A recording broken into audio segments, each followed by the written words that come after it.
Olá, muito boa noite para você. O CNN AgroNews está no ar. Eu sou Leandro Stoliari e te conto tudo o que acontece no Brasil e no mundo sobre o agronegócio. Vamos juntos, seja bem-vindo. E a gente começa falando da prévia do PIB divulgada hoje pelo Banco Central. O Índice de Atividade Econômica, o IBC-BR, aponta um cenário desafiador para o agro brasileiro nesse início de ano, na comparação com dezembro de 2025.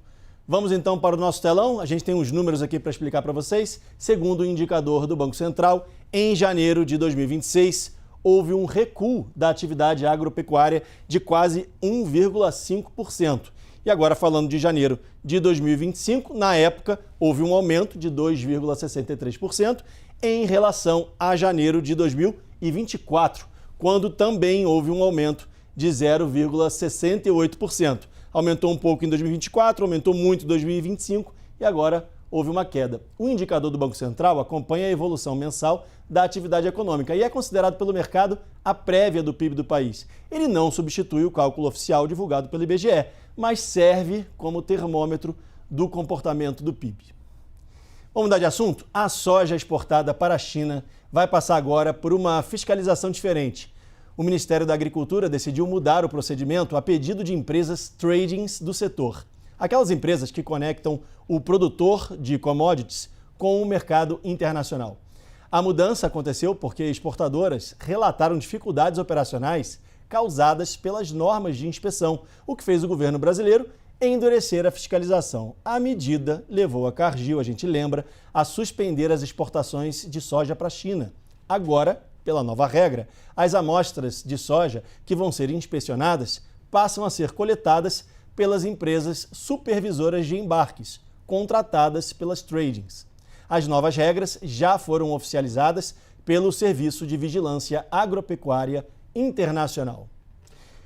O governo federal estuda aumentar a mistura de etanol na gasolina.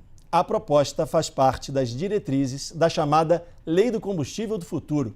O plano é aumentar para 35% a mistura de etanol na composição, 5% a mais do que a quantidade atual.